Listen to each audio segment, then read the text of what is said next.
Hello everyone, welcome back to Good Lifestyle, Good English. My name is Madhavi Vemuri.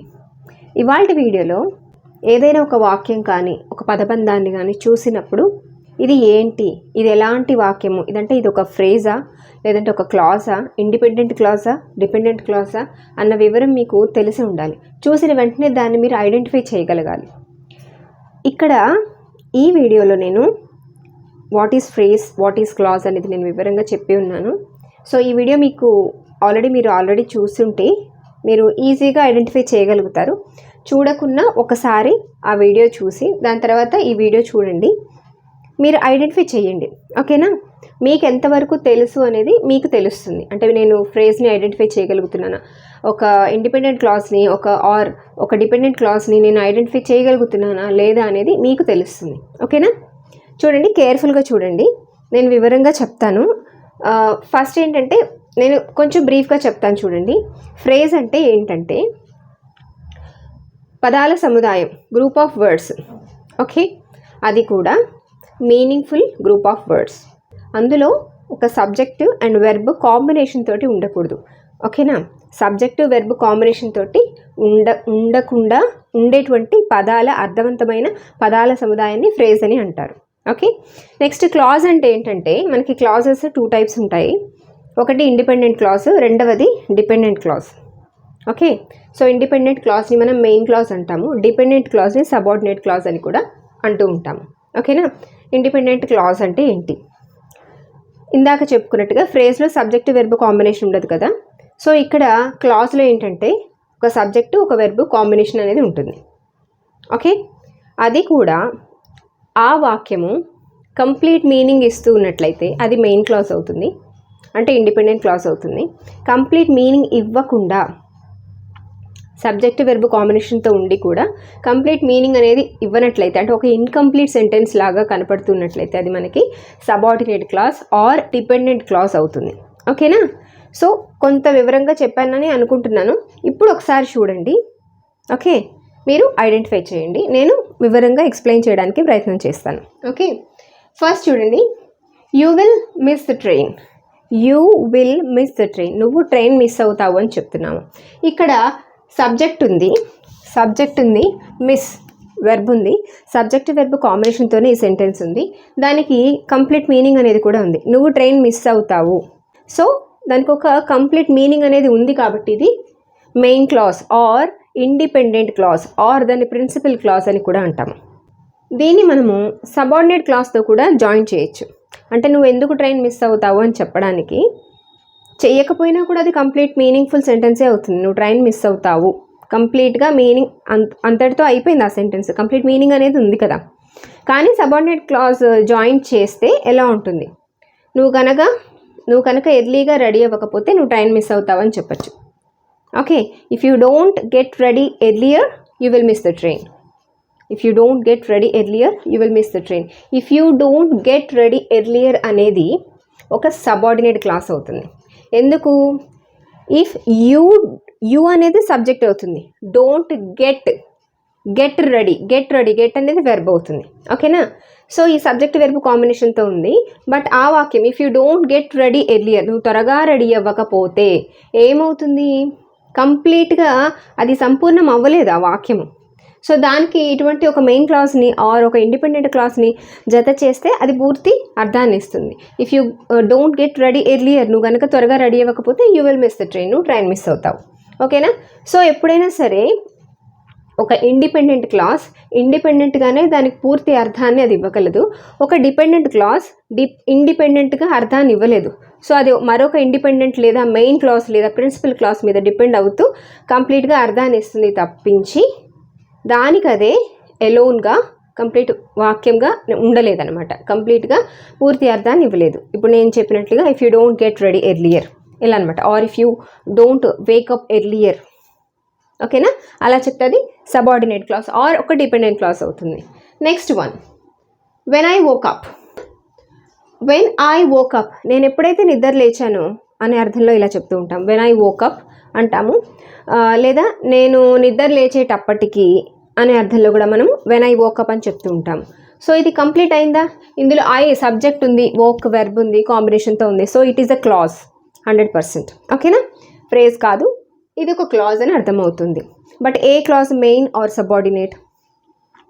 నేను ఎప్పుడైతే నిద్ర లేచానో are నేను నిద్ర లేచేటప్పటికి అని అంటున్నాం కాబట్టి అక్కడ వాక్యం అనేది పూర్తి అయినట్లుగా తెలియట్లేదు. దాని తర్వాత ఇంకేదో జరిగింది, దానికి ముందో తర్వాత ఏదో జరిగింది, ఆ వాక్యం పూర్తి చేయాల్సి ఉంది అన్నట్లుగా మనకి అర్థమవుతుంది కదా. సో ఇది సబార్డినేట్ క్లాజ్. దీన్ని ఎలా పూర్తి చేయొచ్చు? నేను ఎప్పుడైతే నిద్ర లేచానో అప్పుడు సడన్గా మా పిల్లల కోసం వెతుక్కున్నాను. నేను ఎలా చెప్పొచ్చు?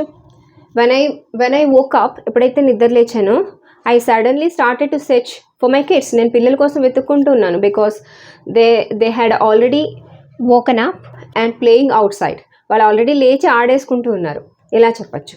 లేదా వెన్ ఐ వోక్ అప్, నేను నిద్ర లేచేటప్పటికి my sister had been waiting for me in the hall.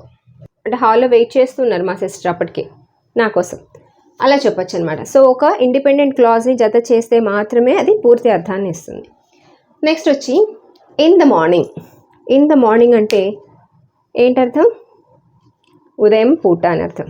I wake up at 6 o'clock in the morning. ప్రతిరోజు ఉదయం నేను 6 గంటలకు నిద్ర లేస్తాను. I drink 2 glasses of water in the morning everyday. ప్రతి ఉదయం కూడా నేను 2 గ్లాసుల నీళ్ళు తాగుతాను అని ఇలా చెప్తూ ఉంటాము. సో ఇన్ ద మార్నింగ్ అంటే ఉదయం అప్పుడు, మార్నింగ్ టైంలో. ఇందులో ఒక సబ్జెక్ట్ కానీ ఒక వెర్బ్ కానీ ఆ కాంబినేషన్ ఏది కనపట్లేదు. ఓకేనా? సో ఇది ఒక ఫ్రేజ్ అవుతుంది. ఓకేనా? Next with great enthusiasm.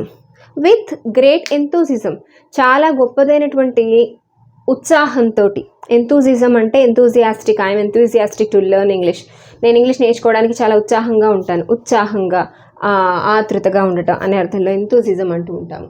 With great enthusiasm. He has been waiting for me with great enthusiasm. అతను నా కోసం చాలా ఎంతూజిజంగా వెయిట్ చేస్తున్నాడు, ఉత్సాహంగా వెయిట్ చేస్తున్నాడు. సో విత్ గ్రేట్ ఎంతూజిజం అంటే ఇందులో సబ్జెక్ట్ కాంబినేషన్ ఉందా? సబ్జెక్ట్ వెర్బ్ కాంబినేషన్ లేదు కదా. Undoubtedly this is a phrase. Clear? I will have a big house. I will have a big house. నాకు ఒక పెద్ద ఇల్లు ఉంటుంది. Definitely I will have a big house next year. నేను next year ఖచ్చితంగా నాకు ఒక పెద్ద ఇల్లు అనేది ఉంటుంది, నేను సంపాదిస్తాను అనే అర్థంలో కాన్ఫిడెంట్గా చెప్తూ ఉంటాం. ఇందులో సబ్జెక్ట్ ఉంది, ఐ విల్ హ్యావ్. ఇక్కడ హ్యావ్ అనేది వెర్బ్ అవుతూ ఉంటుంది.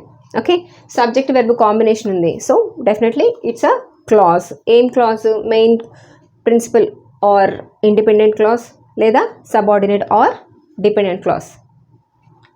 కంప్లీట్గా మీనింగ్ అనేది ఇస్తుంది కాబట్టి I will have a big house అని చెప్తున్నాము. నాకు ఇల్లు అనేది ఉంటుంది నెక్స్ట్ ఇయర్కి, పెద్ద ఇల్లు అనేది ఉంటుంది. So this is a main clause or a principal clause or an independent clause. Although it was raining. Although it was raining, వర్షం పడుతున్నప్పటికీ కూడా ఏమవుతుంది అక్కడ? సబ్జెక్ట్ ఉందో చూడండి, it was raining. Subject verb కాంబినేషన్తో ఉంది. So undoubtedly you can easily identify that it is a clause. Okay, but ఏ clause? Main or subordinate. Although it was raining, వర్షం పడుతున్నప్పటికీ ఏమవుతుంది? వివరం లేదు కదా. సో కంప్లీట్ మీనింగ్ లేదు. మీనింగ్ ఉంది కానీ కంప్లీట్ మీనింగ్ లేదు. So this is a subordinate clause. Okay, next one వచ్చి I am preparing for my exam. నేను నా ఎగ్జామ్ కోసం ప్రిపేర్ అవుతూ ఉన్నాను. సబ్జెక్ట్ ఉంది, ఐ యామ్ ప్రిపేరింగ్, వెర్బ్ ఉంది, కాంబినేషన్ ఉంది, రెండింటికి అగ్రిమెంట్ ఉంది. So it is a meaningful sentence. Okay, and it is giving complete meaning. నేను నా ఎగ్జామ్స్ కోసం ప్రిపేర్ అవుతూ ఉన్నాను. సో ఈ వాక్యం మరి ఏ వాక్యం మీద కూడా ఆధారపడవలసినటువంటి అవసరం లేదు. So this is an independent clause, means main clause. Okay, next వచ్చి during the summer. During the summer అంటే సమ్మర్ సీజన్లో, అంటే సమ్మర్ సీజన్ అంతా కూడా, సమ్మర్ సీజన్ టైంలో, సమ్మర్ టైంలో అనే అర్థంలో చెప్తూ ఉంటాము. So this is a phrase because subject verb combination లేదు. సో కళ్ళు మూసుకొని మనం దాన్ని ఒక ఫ్రేజ్ అని ఐడెంటిఫై చేయొచ్చు. నెక్స్ట్ వచ్చి at the end of the day. At the end of the day, ఇందులో మనకి సబ్జెక్ట్ వెర్బ్ కాంబినేషన్ కనపడట్లేదు. So undoubtedly this is also a phrase. దీని మీనింగ్ ఎలా వస్తుందో చూడండి. At the end of the day అంటే రోజు చివరిలోన అంటే సాయంత్రం అని, నైట్ అని అర్థమా? కాదు. At the end of the day అంటే చివరికి, at last, ultimately, finally, the final result అన్న అర్థంలో మనం వాడుతూ ఉంటాం. ఫర్ ఎగ్జాంపుల్, ఎవరైనా బాధపడుతున్నారు అనుకోండి, suppose, of course yes you are upset right now, నువ్వు ఇప్పుడు బాధలోనే ఉన్నావు, but don't worry, at the end of the day everything will be fine. ఫైనల్గా అంతా బాగానే ఉంటుంది. So don't think too much about anything, దేని గురించి అతిగా ఆలోచించొద్దు. At the end of the day everything will be fine, అంతా కూడా బాగానే ఉంటుంది అని ఇలా చెప్తూ ఉంటాము. At the end of the day అంటే ఫైనల్గా, చివరిగా. ఓకే. ఆర్ ఇంకొక విధంగా ఎలా చెప్పచ్చు, ఇప్పుడు నేను చాలా బిజీగా ఉన్నాను, ఇప్పుడైతే నేను వర్క్తో బిజీగా ఉన్నాను, కానీ చివరిగా నేను ఎప్పటికైనా సరే మా ఫ్యామిలీ మెంబర్స్ తోటి నేను టైం స్పెండ్ చేస్తూ ఉంటాను అని చెప్పడానికి. I'm very busy now, I'm very busy with my work at present. It's okay, at the end of the day I will spend my time with my family members. చివరిగా నేను నా family మెంబర్స్తో time అయితే గడుపుతాను. ఇలా మనం at the end of the day, చివరికి, ఎప్పటికైనా, అల్టిమేట్లీ, ఫైనల్గా అనే అర్థంలో ఈ ఫ్రేజ్ అనేది ఉపయోగిస్తూ ఉంటాము. This is also a phrase. Okay. Next వచ్చి ఐ విల్ గో టు ఈ మూవీ, నేను ఒక సినిమాకి వెళ్తాను. ఇందులో సబ్జెక్ట్ ఉంది, గో ఉంది, అంటే వెర్బ్ ఉంది. సో సబ్జెక్ట్ వెర్బ్ కాంబినేషన్తో ఉంది కాబట్టి undoubtedly this is a clause. Okay. So ఇప్పుడు ఏ క్లాజ్ ఇది, ఇండిపెండెంట్ క్లాజా, డిపెండెంట్ క్లాజా తెలియాలి. ఐ విల్ గో టు ఈ మూవీ, నేను ఒక సినిమాకి వెళ్తాను. సో అందులో కామా లేదు అంటే ఏంటి, దాని తర్వాత ఏంటి అనేటువంటి క్వశ్చన్ లేదు, కంప్లీట్ అర్థం ఉంది కాబట్టి ఇది ఒక main clause. Okay. Next one వచ్చి on the top of the shelf. On the top of the shelf, shelf మీద, షెల్ఫ్ మీద. I have put something on the top of the shelf, నేను ఏదో పెట్టాను అక్కడ షెల్ఫ్ మీద. So on the top of the shelf subject verb combination లేదు. So this is a phrase. If I had studied harder, నేను కనుక కష్టపడి చదివి ఉంటే, సబ్జెక్ట్ ఉంది ఐ, అండ్ స్టడీడ్ వెర్బ్ అనేది కూడా ఉంది. ఓకే. సబ్జెక్ట్ వెర్బ్ కాంబినేషన్ ఉంది, ఇది ఒక క్లాజ్ అవుతుంది. మెయిన్ క్లాజా, సబార్డినేట్ క్లాజా? I had studied harder, I had studied very well, నేను బాగా చదివాను అని చెప్తే ఓకే, అది ఒక మెయిన్ క్లాజ్ అవుతుంది. కంప్లీట్ మీనింగ్ అనేది ఉంది. నేను కనుక కష్టపడి చదివి ఉన్నట్లయితే ఏమవుతుంది, అది కంప్లీట్ అవ్వట్లేదు. So this is a clause but it is a subordinate clause.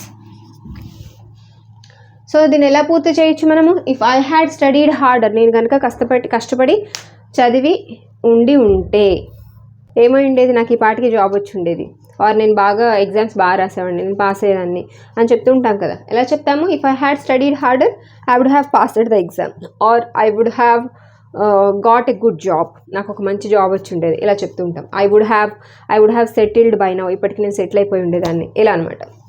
So ఒక మెయిన్ క్లాజ్ మీద డిపెండ్ అయితే అప్పుడు మాత్రమే ఈ సబార్డినేట్ క్లాజ్ అనేటువంటి if I had studied harder అనేటువంటి ఒక ఇన్కంప్లీట్ సబార్డినేట్ క్లాజ్ ఒక మెయిన్ క్లాజ్తో జాయిన్ అయినప్పుడు మాత్రమే కంప్లీట్ మీనింగ్ అనేది ఇస్తుంది అనమాట. నెక్స్ట్ వన్ వచ్చి బికాజ్ ఐ వాజ్ టైర్డ్, ఎందుకంటే నేను చాలా అలసిపోయాను. So because I was tired, I subject, tired వచ్చి వెర్బ్. ఓకే. సో నేను అలసిపోయానని చెప్తున్నాము, సబ్జెక్ట్ వెర్బ్ కాంబినేషన్ ఉంది, మనకి ఒక మీనింగ్ అనేది వస్తుంది, ఇట్ ఈస్ ఎ క్లాజ్, కానీ కంప్లీట్ మీనింగ్ అనేది ఇవ్వట్లేదు. బికాజ్ ఐ వాజ్ టైర్డ్, నేను ఎందుకంటే అలసిపోయాను నేను అని చెప్తున్నాం. సో ఏంటి దానివల్ల ఏంటి? Because I was tired I couldn't attend the party, నేను పార్టీకి అటెండ్ అవ్వలేకపోయాను. సో ఒక మెయిన్ క్లాజ్ అనేది జత చేయాలి. So this is a subordinate clause. You won't succeed, నువ్వు సక్సీడ్ అవ్వవు అని చెప్పచ్చు, అంటే నెగటివ్ సెన్స్లో వస్తుంది ఇది. యూ వోంట్ సక్సీడ్, సబ్జెక్ట్ ఉంది, వెర్బ్ ఉంది, ఇదొక మెయిన్ క్లాజ్ అవుతుంది. If you don't work hard now you won't get succeed అని కూడా అనొచ్చు. నువ్వు కనుక హార్డ్ వర్క్ చేయకపోతే నువ్వు సక్సెస్ అవ్వలేవు. సో ఇదొక main clause.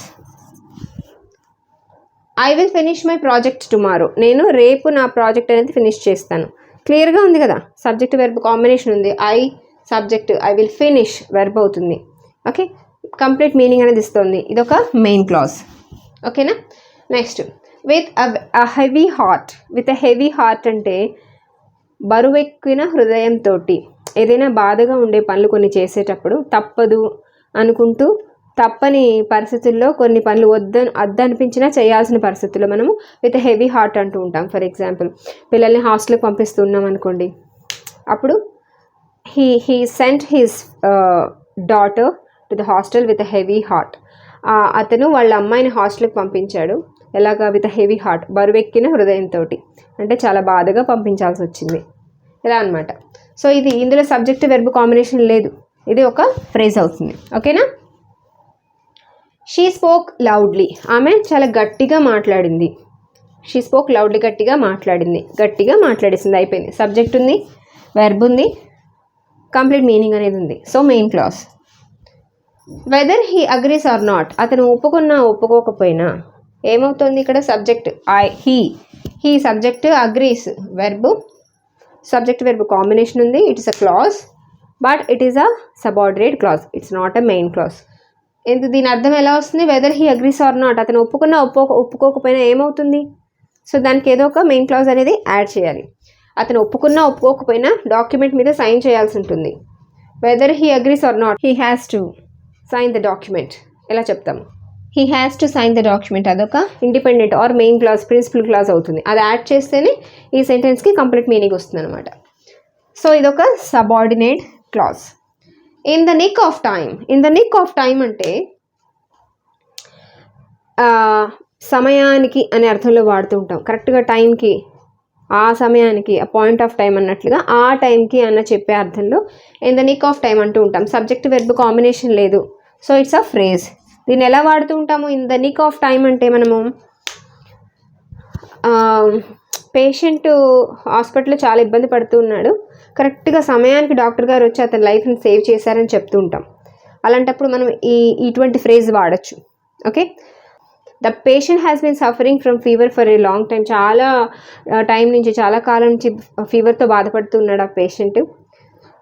In the nick of time the doctor arrived to the hospital and saved his life. కరెక్ట్గా టైంకి హాస్పిటల్కి వచ్చే డాక్టర్ అతని లైఫ్ని సేవ్ చేశాడు అని మనము ఇలా ఈ ఫ్రేజ్ని వాడచ్చు అనమాట. సో మీకు అర్థమైందని అనుకుంటున్నాను. ఇంకా ఏమైనా డౌట్స్ ఉంటే నాకు కామెంట్ చేయండి.